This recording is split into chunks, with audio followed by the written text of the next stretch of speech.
Hello everyone, आज हम chemistry class 12th का चैप्टर नंबर 1 सॉल्यूशंस डिस्कस करने जा रहे हैं। और आज का हमारा टॉपिक है expressing concentrations. Okay, so there are different ways of expressing concentrations. Concentration could be expressed both qualitatively as well as quantitatively. If we are expressing the concentration qualitatively, that means you are telling how much a solution is concentrated or diluted, and that is decided by amount of solute that we are adding or dissolving in the solvent so as to make the solution. So this was qualitative expression. Now next, quantitative expression. So expressing concentrations quantitatively can be done by various ways that we are going to discuss in this video. First is mass percentage, second is volume percentage, mass by volume percentage, parts per million, mole fraction, molarity and molality as well. Okay, so let us discuss them one by one. Actually concentration express करना means आपको exact बताना है कि कितना solute present है आपके solution में. अगर सोल्यूट ज़्यादा प्रेजेंट है तो सोल्यूशन कॉन्सेंट्रेटेड है, अगर सोल्यूट कम प्रेजेंट है तो सोल्यूशन डाइल्यूटेड है. लेकिन कोई सोल्यूशन कितना डाइल्यूटेड और कितना कॉन्सेंट्रेटेड है ये हम क्वांटिटी बता सकते हैं, है ना, सोल्यूट का क्वांटिटी बता के. तो सोल्यूट का क्वांटिटी बताने के लिए ही ये डिफरेंट मेथड्स को हम यूज़ करते हैं. जो सबसे पहला मेथड है हमारा वो है मास परसेंटेज, या सबसे पहला तरीका कह सकते हैं जिससे हम अमाउंट ऑफ सोल्यूट बता सकते हैं किसी सोल्यूशन में. सो सबसे पहला है mass percentage. So mass percentage is equal to mass of the component in the solution divided by total mass of the solution into 100. For example, अगर हमें 10% सोल्यूशन बनाना है NaCl का या किसी भी सॉल्ट का 10% सोल्यूशन बनाना है, लेट अस टेक ग्लूकोज का अगर हमें 10% सोल्यूशन बनाना है तो वो हम कैसे बना सकते हैं. 10 ग्राम ग्लूकोज को डिसॉल्व करना होगा 90 ग्राम वाटर में, तब क्या बन जाएगा 10% ग्लूकोज सोल्यूशन.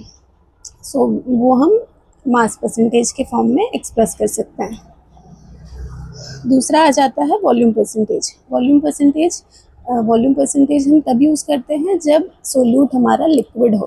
अगर सोल्यूट सॉलिड है तो आप मास परसेंटेज यूज़ कर सकते हो, क्योंकि आप वेट या मास बता सकते हो सोल्यूट का सोल्यूशन में. अगर सोल्यूट लिक्विड है तो हम वॉल्यूम परसेंटेज को यूज़ करते हैं. So volume percentage is equal to volume of the component divided by total volume of the solution into 100. Third is mass by volume percentage. Mass by volume percentage is nothing but mass of solute divided by volume of solution into 100.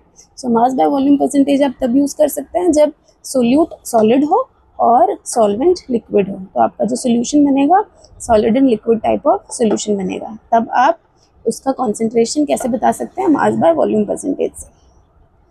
Fourth part आ जाता है parts per million. Parts per million is equal to number of parts of the component divided by total number of parts of all component into 100. Parts per million is used when the solute is present in very trace quantity or very less quantity. अगर solute बहुत कम quantity में present होता है तब अगर हमें concentration express करना है तब हम parts per million को यूज़ कर सकते हैं.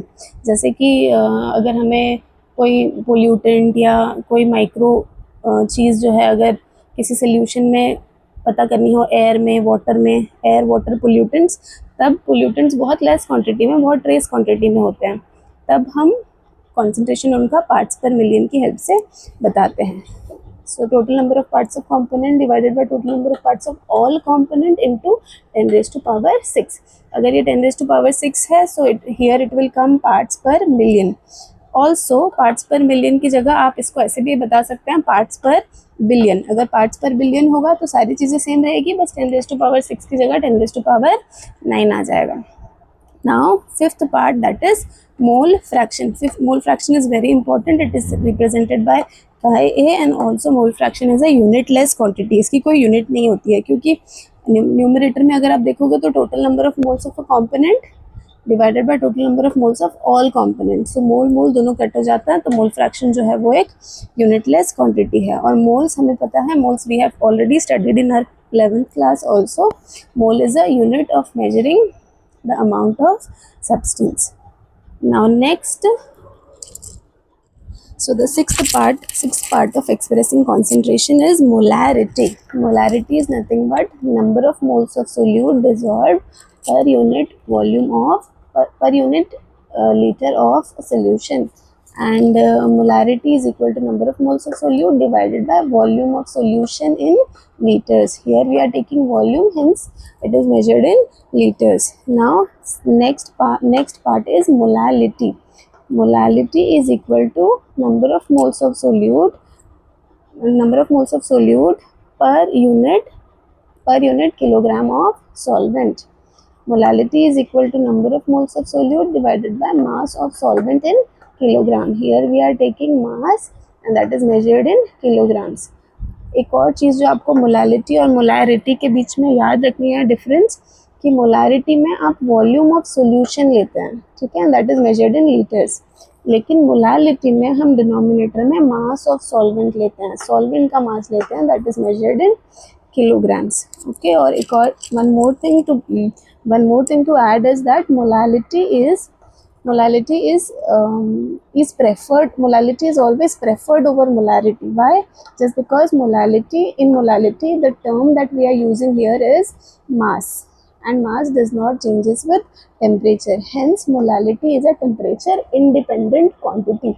मोलालिटी जो है वो टेम्परेचर पर डिपेंड नहीं करती, क्योंकि जैसे ही आप टेम्परेचर बढ़ाएंगे हो सकता है वॉल्यूम बदल जाए, लेकिन टेम्परेचर इंक्रीज या डिक्रीज करने से मास पर कोई असर नहीं होता. इसीलिए molality is always preferred over molarity for expressing concentrations of the solutions, because molality is independent of temperature. So here we have discussed 7 different ways of expressing concentrations of the solutions. Okay, thank you.